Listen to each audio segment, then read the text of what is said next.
ಇವತ್ತು ಪಂಚ ಗ್ಯಾರಂಟಿ ಯೋಜನೆ ಕಾಂಗ್ರೆಸ್ ಸರ್ಕಾರ ಬಂದ ಬಳಿಕ ಇವತ್ತು ಪಂಚ ಗ್ಯಾರಂಟಿ ಯೋಜನೆ ಅಂತೇಳಿ ಇವತ್ತು ಅನ್ನಭಾಗ್ಯ ಯುವ ನಿಧಿ ಅಂತೇಳಿ ಒಟ್ಟು 5 ಯೋಜನೆಗಳನ್ನು ಮಾಡಿದ. ಆ 5 ಯೋಜನೆಗಳಲ್ಲಿ ಇವತ್ತು ಕರ್ನಾಟಕ ಸರ್ಕಾರಕ್ಕೆ ಯಾವುದೇ ಮತ್ತು ನಮ್ಮ ಸಮಾಜಕ್ಕೆ ಮತ್ತು ಯುವಕರಿಗೆ ಯಾವುದೋ ಅದಕ್ಕೆ ಕೆಲಸಕ್ಕೆ ಬರಲಾರ್ದಂಥ ಕೆಲಸ ಆಗಿದೆ.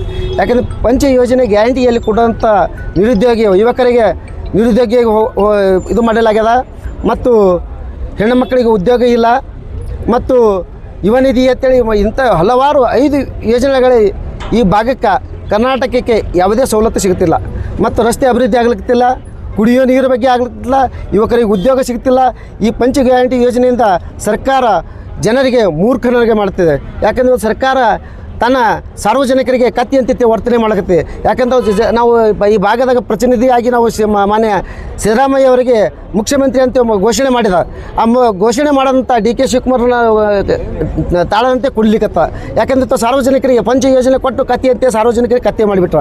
ಯಾಕಂದ್ರೆ ನಮಗೆ ಇನ್ನು ಹಲವು ಯೋಜನೆಗಳನ್ನು ಈಗ ನಿರುದ್ಯೋಗ ಮತ್ತು ಅಭಿವೃದ್ಧಿ ಆಗಬೇಕು, ಇನ್ನೂ ಹೆಚ್ಚಿಗೆ ಅಭಿವೃದ್ಧಿ ಕೆಲಸ ಮಾಡಬೇಕಂತ ಇಲ್ಲಾಂದ್ರೆ ರಾಜೀನಾಮೆ ಕೊಟ್ಟು ಮನೆಗೆ ಹೋಗತ್ತೇಳಿ ವಿನಂತಿಸ್ಕೊಳ್ತೀವಿ. ನಿಮ್ಮ ಪ್ರತಿಭಟನೆ ಉದ್ದೇಶ ಏನ್ರಿ? CM ಅವರಿಗೆ ಕುದುರೆ ಮೇಲೆ ಕುಂದ್ರಿಸಿರಿ ಸರ್, ಶಿವಕುಮಾರ್ ಅವರಿಗೆ ಇದು ಹಿಡಿಸಿರಿ ಸರ್. ಇವತ್ತು ನೋಡಿ ಸರ್, ಸಿದ್ದರಾಮಯ್ಯ ಯಾಕಂದ್ರೆ ಮ್ಯಾಕ್ ಕುದುರೆ ಮೇಲೆ ಕುದಿಸೋದು ನಮ್ಮ ಸಾರ್ವಜನಿಕರಿಗೆ ಮೂರ್ಖರು ಮಾಡ್ಯಾರ.